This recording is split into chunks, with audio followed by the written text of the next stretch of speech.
Madame, Monsieur, bonsoir, bienvenue dans ce journal. Voici ce qui domine l'actualité ce soir. Ouverture au parc des expositions de la deuxième édition du Salon international de l'agroalimentaire, de la transformation et de l'emballage. 17 pays exposent leur savoir-faire en la matière. Le ministre d'État, ministre de l'Agriculture, en soutient l'événement. Kobina Kwasi Adjoumani a indiqué les investissements du pays dans le secteur. Une délégation de Sud-Africains sur les traces de la colonisation, musée des costumes, centre céramique et l'embouchure de Grand Bassam. Le circuit leur permet de découvrir une partie du patrimoine culturel ivoirien. Une visite dans la ville historique pour marquer les 30 ans de la coopération entre la Côte d'Ivoire et l'Afrique du Sud. La graine d'EVA transformée en biocarburant, 1500 litres de diesel produit et un test réussi sur un véhicule. C'est le succès réalisé par 3 entreprises ivoiriennes, l'ANADER, la CIR et la SOTRA. Les résultats de la phase pilote présentée restent maintenant la prochaine étape, une solution pour la réduction de carbone. Et puis au Soudan, Médecins sans frontières tire la sonnette d'alarme. MSF parvient difficilement à accéder aux zones contrôlées par chaque camp. L'organisation déplore un manque de soins pour 5000 enfants malnutris. La famine s'aggrave et l'aide humanitaire peine à arriver dans le pays.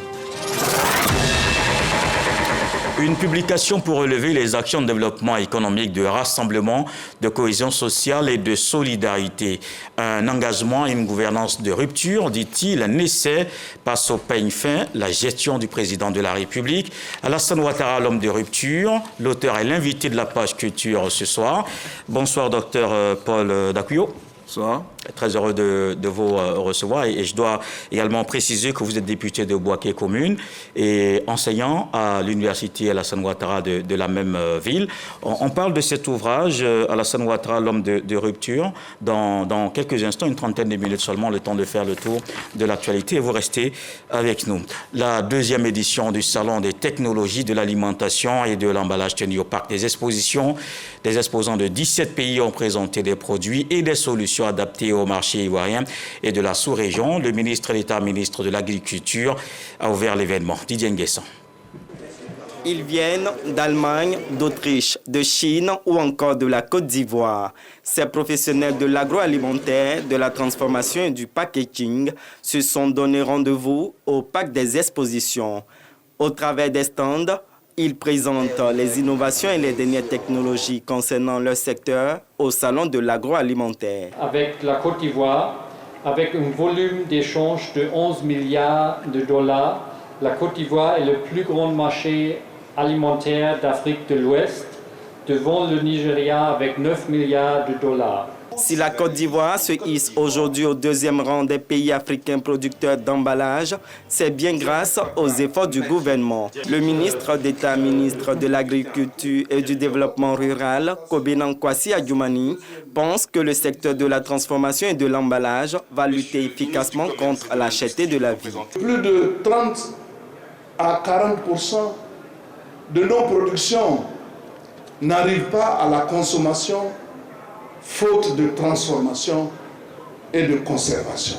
Et le président de la République, son Excellence M. Alassane Ouattara, nous a instruit formellement de mettre l'accent sur la transformation, sur le conditionnement de nos produits, afin que nous puissions en disposer tout le long de l'année.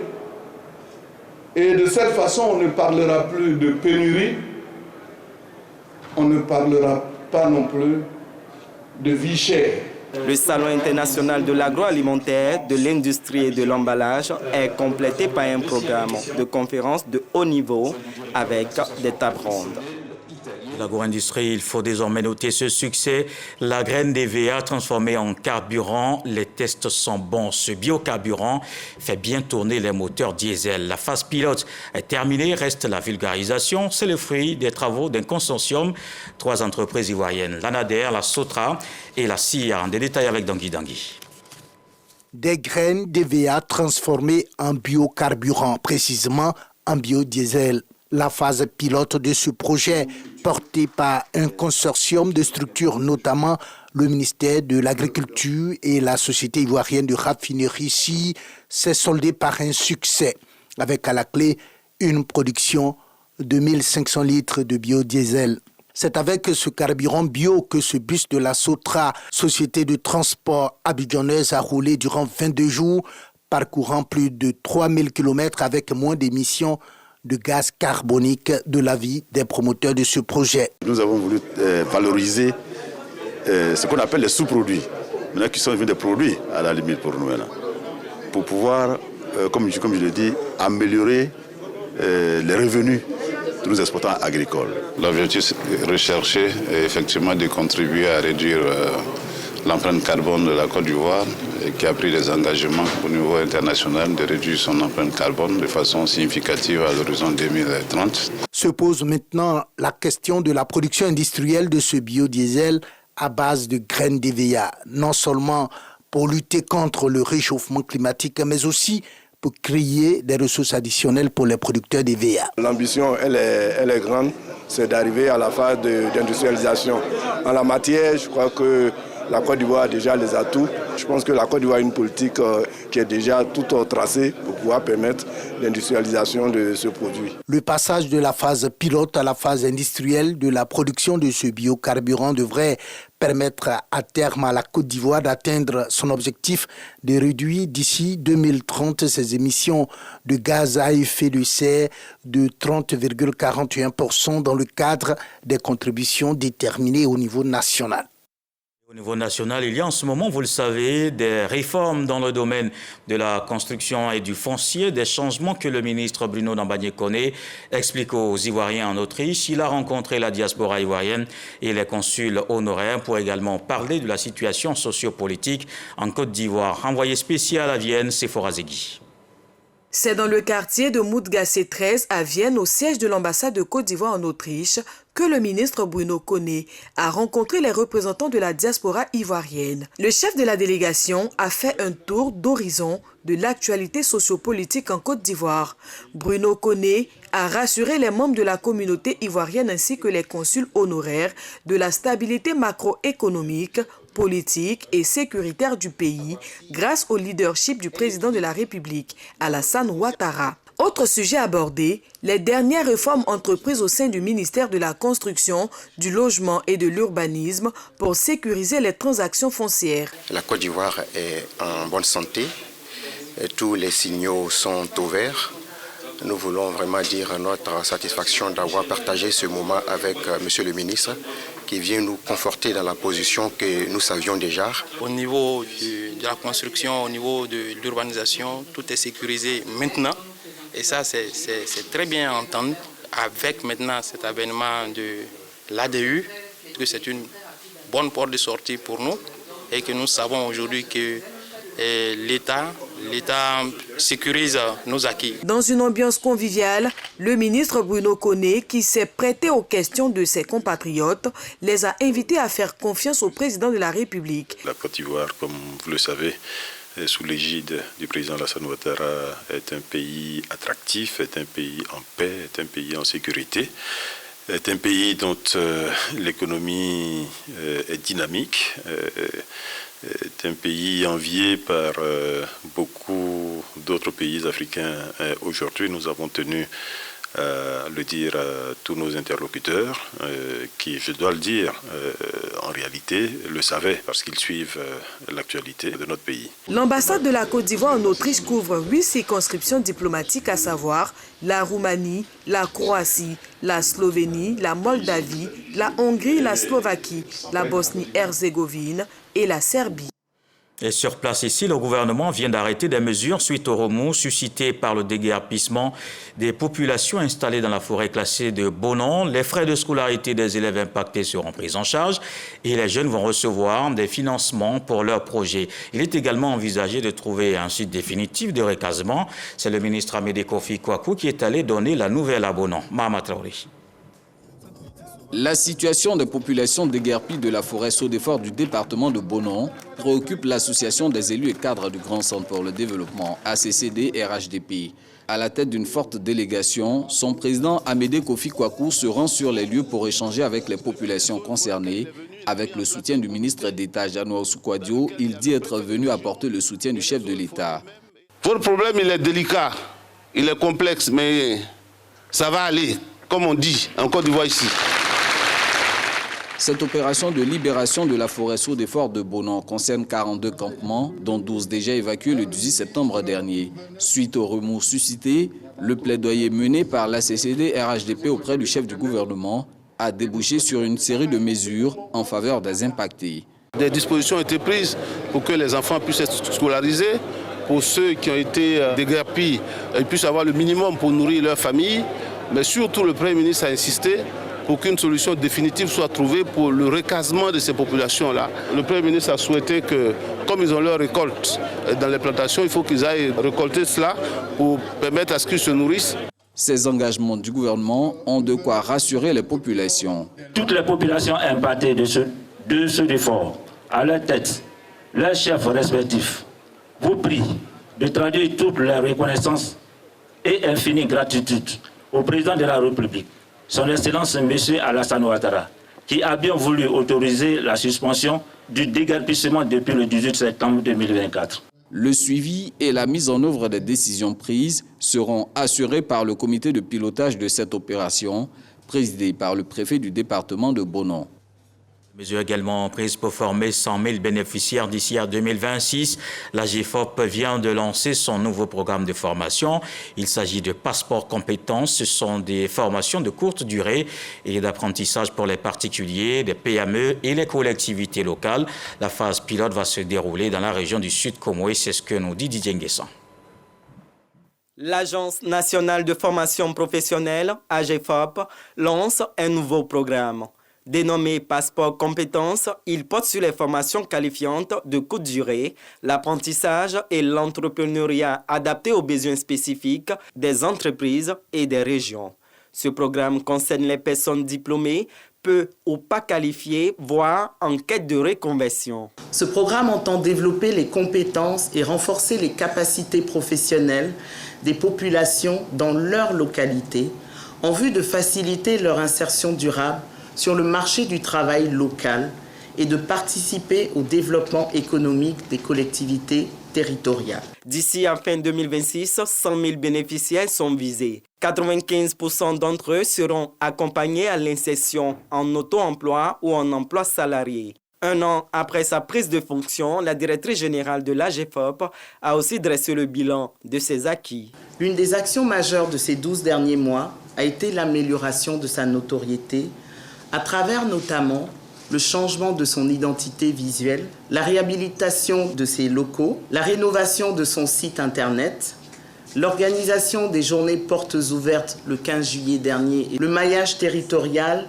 et enfin les partenariats avec de multiples organisations professionnelles publiques et privées, ainsi qu'avec les collectivités territoriales. Le programme Passeport Compétences est la continuité des projets École de la deuxième chance et l'Académie des talents mis en œuvre par le ministère de l'Enseignement technique, de la formation professionnelle et de l'apprentissage.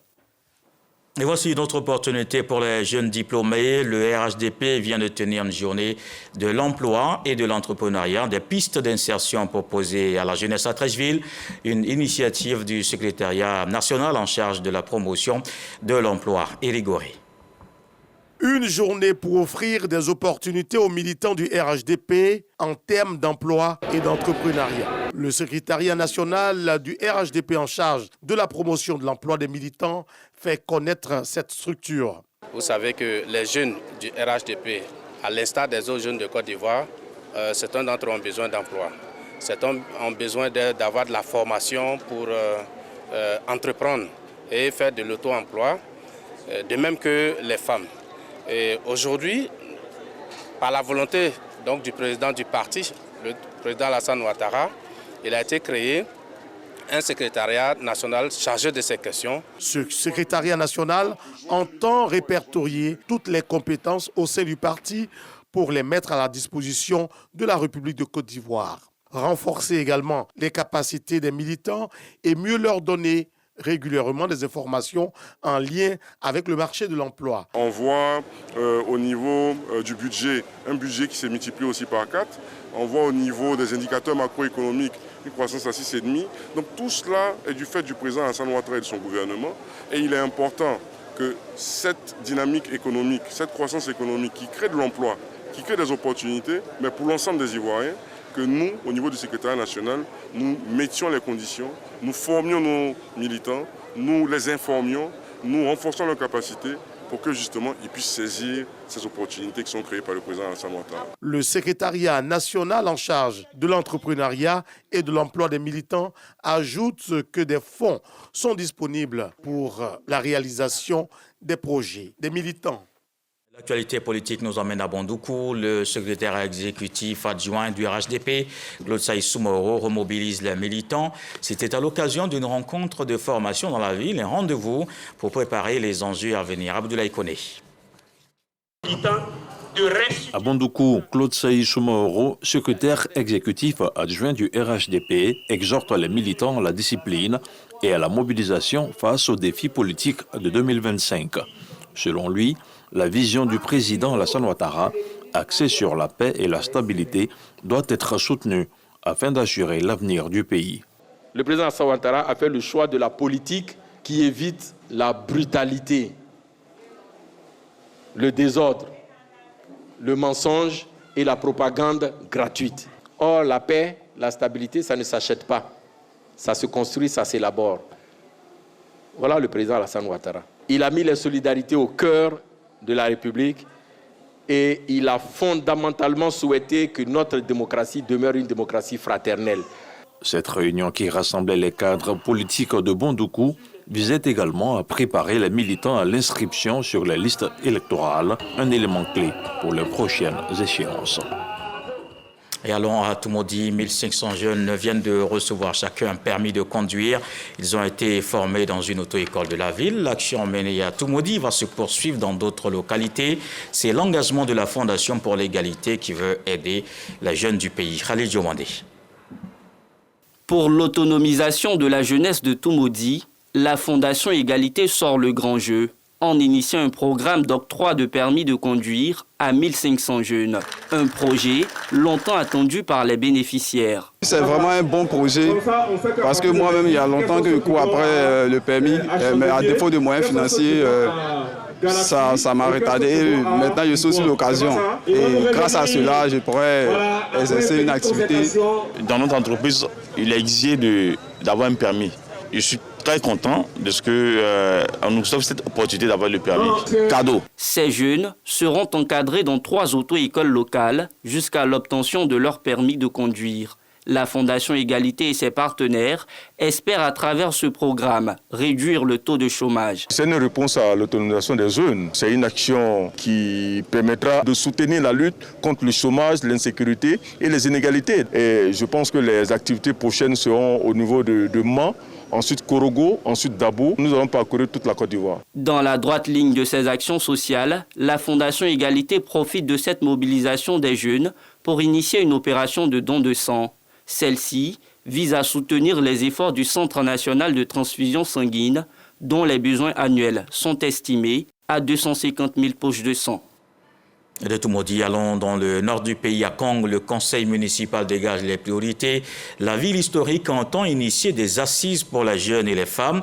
Le foncier urbain est également pris en compte. Kong et sa communauté éducative sont soutenus par la première dame Dominique Ouattara qui a offert des kits scolaires. Kader Sogodogo. Les élus et cadres de Kong, avec à leur côté les différentes couches de la population, et le maire Abdraman Berté Temoko sont réunis en conseil municipal. Le 3e au titre de l'année 2024. Foncier urbain, logement, école, santé, équipements divers, eau et électricité, le tour d'horizon est vite fait. La courbe est positive. Pour continuer sur cette voie, le conseil municipal met en avant les jeunes et les femmes. Des assises sont annoncés. Il est bon qu'on s'assure que les projets que nous avons dans notre pipeline soient vraiment en phase avec leurs attentes. Donc ces assises vont se tenir dans les prochaines semaines pour vraiment être sûr que nous sommes en phase. En attendant, bonne nouvelle pour les écoliers de Kong. Des centaines de kits scolaires, dont de la première dame Dominique Ouattara. Je voudrais, au nom des populations de Kong, dire merci à Madame la Première Dame pour son élan de cœur, son élan de générosité, et pour tout ce qu'elle fait pour la Côte d'Ivoire, pour tout ce qu'elle fait pour les enfants. Et les enfants lui disent merci, Maman Dominique. Des maillots offerts par le maire Abdraman Temoko Berté aux jeunes. et bientôt un fonds de soutien aux femmes lancé. Le budget de la mairie de Kong s'élève à 1,68 milliard de francs CFA. Plus de 872 millions sont réservés pour les investissements, soit un pourcentage de 81,70%. Voyons maintenant la célébration des 30 ans de coopération entre la Côte d'Ivoire et l'Afrique du Sud. Une délégation sud-africaine s'est rendue à Grand-Bassam, l'occasion de découvrir les endroits mythiques de la ville historique, patrimoine mondial de l'UNESCO.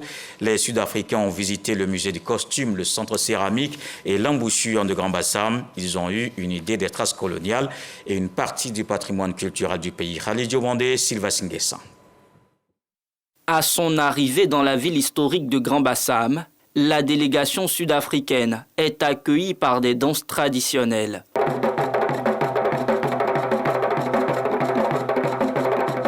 Le voyage découverte s'entame au Musée national du costume, un édifice qui a servi de bureau au gouverneur français entre 1893 et 1902. Ici, les visiteurs sont édifiés sur les masques et parures spécifiques à chaque peuple de Côte d'Ivoire. Le masque guéré, le bogolan sénoufo, le komandje en pays gouro, autant de symboles culturels qui émerveillent les étrangers. I am absolutely impressed and it's excellent to see how it's preserved. Je suis extrêmement impressionné parce que je vois ici, parce qu'en réalité, au niveau de Cape Town, nous avons des musées, mais il n'y a pas de musée en ce qui concerne les costumes. Après le musée du costume, la délégation poursuit son périple au centre céramique, ouvert en 1982. L'instant de contempler le savoir-faire des artisans et le processus de fabrication de leurs œuvres.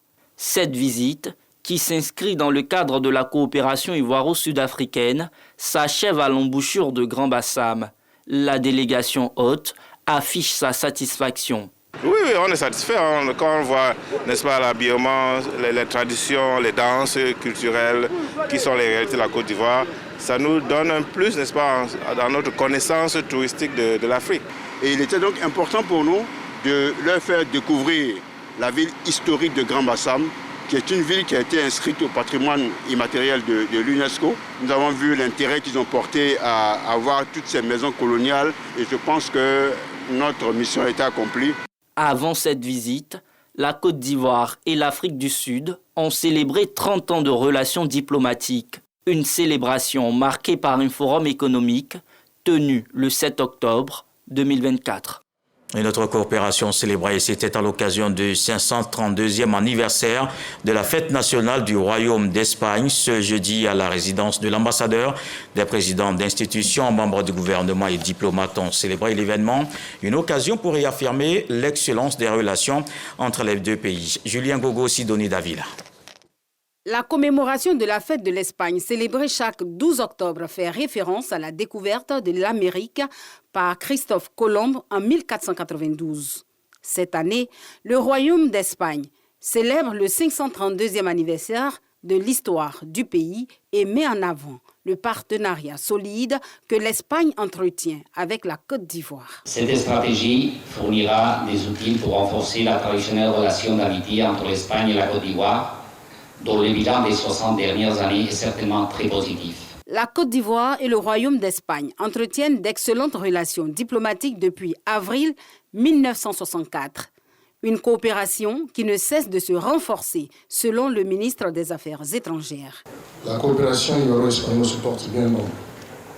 Permettez-moi d'exprimer ici ma profonde gratitude au gouvernement espagnol pour sa contribution inestimable au développement économique et social de la Côte d'Ivoire. Cette relation bilatérale est plus accentuée dans le secteur de l'éducation nationale. Nous avons bénéficié de plusieurs formations et renforcement des capacités des enseignants pour aider l'école ivoirienne à être une école de qualité, une école de mérite, une école de l'équité. Le volume des investissements entre le Royaume d'Espagne et la Côte d'Ivoire, estimé à plus de 400 milliards de francs CFA dans divers secteurs d'activité, dont le BTP, l'électrification et l'éducation. Dans le reste de l'actualité, au Soudan, Médecins sans frontières tire la sonnette d'alarme. Médecins sans frontières qui parviennent difficilement à accéder aux zones contrôlées par chaque camp. Les MSF arrêtent de soigner 5000 enfants malnutris. Faute d'approvisionnement, la famine s'aggrave et l'aide humanitaire peine à arriver dans le pays. Nous sommes contraints d'arrêter nos activités au Darfour, lance désespérément Michel Olivier La Charité, directeur des urgences à MSF. Le ministère de la Santé libanais a indiqué cet après-midi la mort de 9 personnes. Des raids israéliens visaient 2 villages au nord et au sud de Beyrouth. Des tirs israéliens ont touché le QG de la force de maintien de la paix de l'ONU déployée entre le sud du Liban et la frontière israélienne ce vendredi. 3 blessés supplémentaires sont à déplorer. Ce jeudi déjà, 2 casques bleus indonésiens avaient été blessés. Antonio Guterres, le secrétaire général de l'ONU, a dénoncé une violation du droit humanitaire international et la force assure ce samedi qu'elle ne compte pas quitter ses positions. Voici la page consacrée à la culture.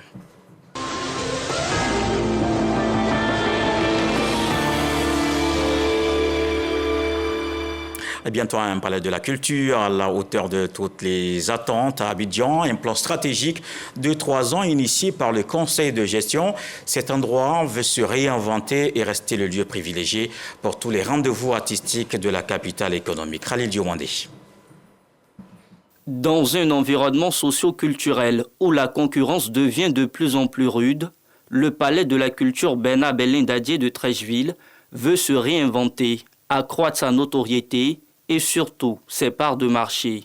Le conseil de gestion, sous la houlette du ministère de la Culture, planche donc sur un plan d'action stratégique 2025-2027. Aujourd'hui, plus que jamais, il est essentiel de travailler main dans la main pour que le palais de la culture continue à être un espace d'épanouissement culturel, de création et d'échange pour toute la population ivoirienne sans exception. Le nouveau plan d'action triennal prend en compte les défis actuels que doit relever le palais de la culture, sa gouvernance et les priorités pour les 3 prochaines années. Ce plan d'action stratégique trace la voie à suivre pour renforcer le rôle du palais de la culture dans le paysage culturel national. Il met en exergue des actions concrètes pour moderniser nos infrastructures pour que nous puissions avoir des recettes optimales. Et j'espère que nos travaux seront fructueux et que le palais de la culture a une boussole digne de lui. 25 ans aujourd'hui que le palais de la culture offre ses services aux acteurs de l'industrie culturelle et créative avec ses 7 salles, dont la salle à Noumabo et ses 4000 places. La commune de Cocody a récemment abrité la 4e édition du Salon du cinéma au féminin, une plateforme d'expression pour des talents passionnés du 7e art. Elles doivent être accompagnées pour se frayer un chemin. Professionnels et spécialistes ont donc mené des réflexions. Serge Pacom Didier Nguessan. Des professionnels de l'industrie cinématographique réfléchissent sur l'industrialisation du cinéma en Côte d'Ivoire à l'occasion de la 4e édition du Salon du cinéma au féminin, plateforme de valorisation des talents féminins dans le 7e art. Le salon a été créé pour accompagner les jeunes, surtout les jeunes filles qui débutent leur carrière dans le milieu du cinéma. Nous les accompagnons à mieux se positionner de manière professionnelle. Le thème d'aujourd'hui nous interpelle. Il est très important d'avoir ce genre de rencontre-là parce que l'industrialisation va justement se faire grâce à tous ces films qui passent à la NISA. Aujourd'hui, il y a des femmes derrière la caméra, des femmes réalisatrices. Nous créons des plateformes comme ce salon pour former, pour informer, pour débattre des sujets qui nous importent. Cette rencontre est le cadre des réflexions sur les enjeux du cinéma, notamment son modèle économique, l'industrialisation du secteur et le cadre législatif. Tous ces panels auxquels nous avons assisté nous ont un peu situés sur les nouveaux enjeux plutôt de l'industrialisation du cinéma. Tous ces textes que nous avons un peu épluchés nous ont montré ce qui se fait ailleurs, certes, et ce que nous pourrons faire encore mieux. C'est la raison pour laquelle justement Madame la ministre a créé cette commission du film, cette commission qui permet de capter tous ceux qui veulent venir tourner. Le pitch au féminin, des hommages à des talents du cinéma, ont animé cette 4e édition du Salon du cinéma au féminin. Nous retrouvons notre invité de la page culture, Dr Paul Dakouyo, qui est député de Boaké Commune et enseignant à l'université Alassane Ouattara, auteur de l'œuvre Alassane Ouattara, l'homme de la rupture. Rebonsoir et bienvenue à la page culture. Docteur, vous le savez, puisque vous l'avez mentionné dans votre référence bibliographique, plusieurs personnes, des personnalités ont écrit sur Alassane Ouattara. N'est-ce pas un livre de trop? Bonsoir. Avant tout propos, j'aimerais remercier le DG de la RTI qui nous a permis de nous exprimer ce soir. Alors, un livre de trop, pas du tout, parce que c'est une aventure. Alassane Ouattara est un modèle, donc l'aventure continue, son aventure continue, et nous avons besoin toujours d'écrire sur ce qu'il fait et analyser pour mieux informer les générations actuelles. Alors, quel est l'objectif de cet ouvrage? Vous voulez susciter un débat, vous voulez informer, vous voulez changer la perception des lecteurs sur la gouvernance Alassane Ouattara. Qu'est-ce que vous visez à travers cette publication? Tout à fait, c'était pour deux axes possibles, deux axes. Premièrement, dire aux Ivoiriens qu'il faut lire les actions du président en tenant compte de certaines variables, dont la solidarité qui est autour, la vision du développement du pays et surtout l'humanisme qui traverse tout ce qu'il fait. Et le deuxième axe, c'est de dire aux Ivoiriens que c'est un modèle à suivre. D'accord, on va regarder donc ce que Sèche pas comme Didi en dit dans cet élément et on se retrouve juste après. Écrit par Paul Dakio, consultant en management des organisations, cette production livresque Alassane Ouattara, l'homme de la rupture, passe au peigne fin la gestion du président de la République depuis son accession au pouvoir. L'auteur rend hommage au chef de l'État pour ses actions de développement, de progrès, de rassemblement, de cohésion sociale et de solidarité au profit de ses concitoyens en rupture totale avec ses prédécesseurs. Dans cet essai de 115 pages, l'auteur élève toutes les innovations, les réformes et acquis qui, selon lui, font du président Alassane Ouattara une référence absolue en termes de gouvernance d'un État moderne. Le profil d'un technocrate leader, manager, la gestion nouvelle faite des ruptures, de la rupture à la convergence, sont les trois grandes parties de l'œuvre Alassane Ouattara, l'homme de la rupture.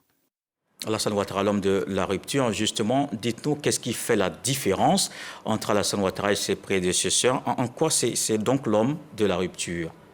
Alors, c'est l'homme de la rupture parce que tout simplement, il fait les choses différemment. Et il impute et il implique, je dis bien implique des actions que nous devons mener pour que justement la Côte d'Ivoire soit ce qu'elle est aujourd'hui. Vous avez plusieurs ruptures et dans le livre, vous avez plusieurs ruptures. Vous avez la rupture dans la façon de faire la politique. Vous avez la rupture dans la façon de conduire le développement économique. Et vous avez enfin la rupture de conduire la cohésion sociale. Mais ces ruptures ne sont pas les seules. Ces ruptures sont matérialisées par quoi? Sont matérialisées. Je prends un seul exemple. Vous prenez la promotion de la femme. C'est le président qui a fait de la femme aujourd'hui, qui a valorisé la femme aujourd'hui. Vous voyez dans les élections, par exemple, le président a exigé que dans chaque conseil municipal ou dans chaque conseil régional, il faut qu'il y ait autant de femmes, une parité de femmes. Et ça, la femme est valorisée. Et vous avez aussi, au niveau du mariage, vous voyez, il a réformé le code du mariage. Ce qui fait que la femme aujourd'hui est aussi maître chef de famille autant que l'homme. Voici des ruptures très pratiques que l'Ivoirien peut découvrir dans le livre.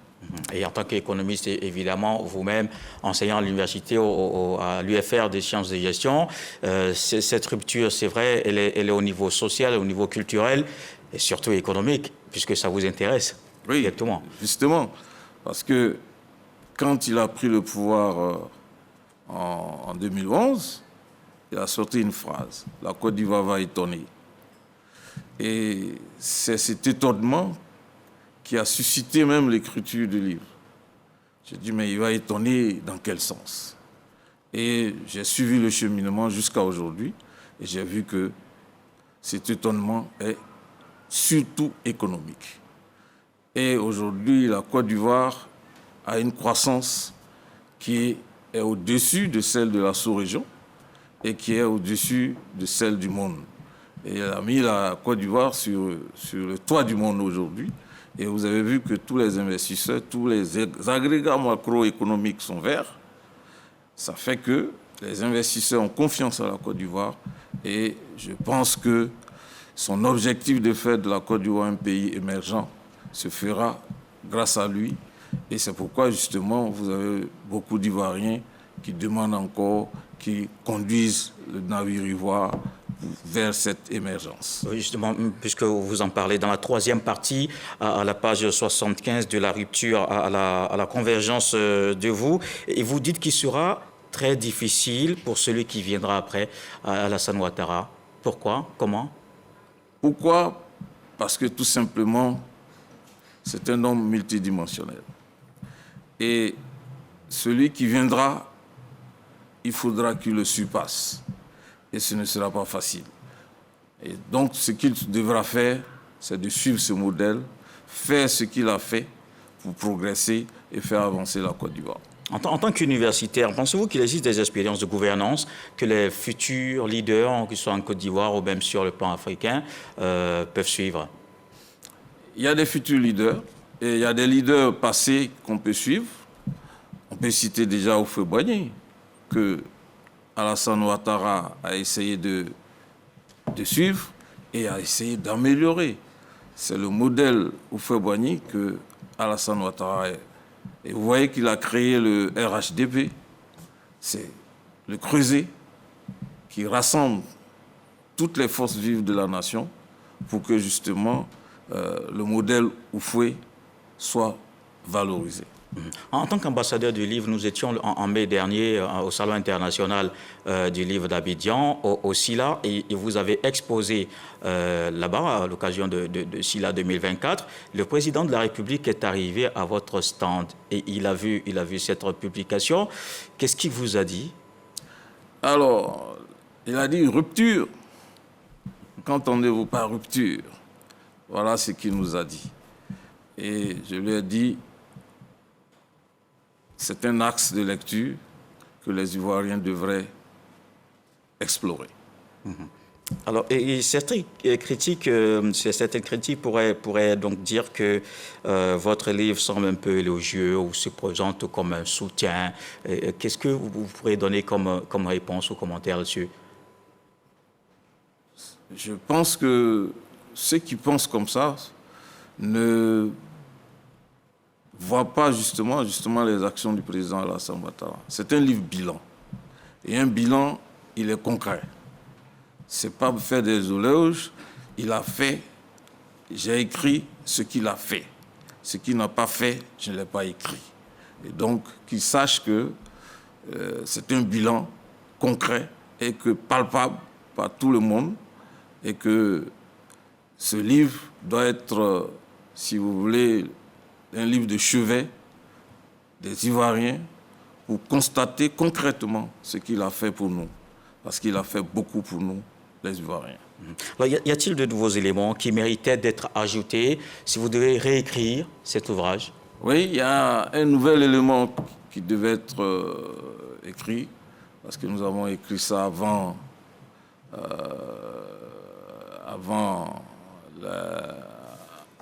cet événement. C'est le fait d'avoir réussi à le dialogue politique avec les partis politiques de Côte d'Ivoire. Faire en sorte qu'il y ait un creuset de dialogue qui fait de la Côte d'Ivoire aujourd'hui un pays véritablement démocratique. Merci.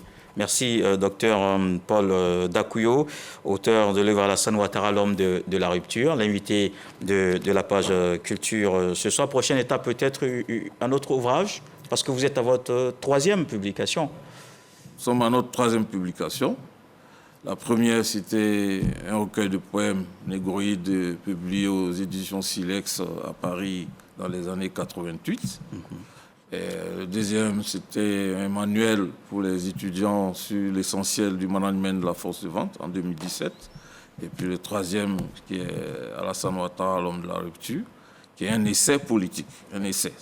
Je suis devenu essayiste avec ça. Alors, il y a d'autres ouvrages dans le pipe que... D'accord. On va lire comme on a lu les trois autres que vous avez publiés. Merci. Docteur Paul Dakuyo, invité de la page culture, Alassane Ouattara, l'homme de la rupture. C'est votre ouvrage de 115 pages aux éditions SIM Éditions. Merci. Et vous restez avec nous dans terminer ce journal donc, qui est terminé. Merci de l'avoir suivi. Retour de l'actualité 23h. Et ce soir, le sage nous apprend que les résidus dans le miel n'entachent pas le gouffre. Dieu le voulant, on se retrouve demain.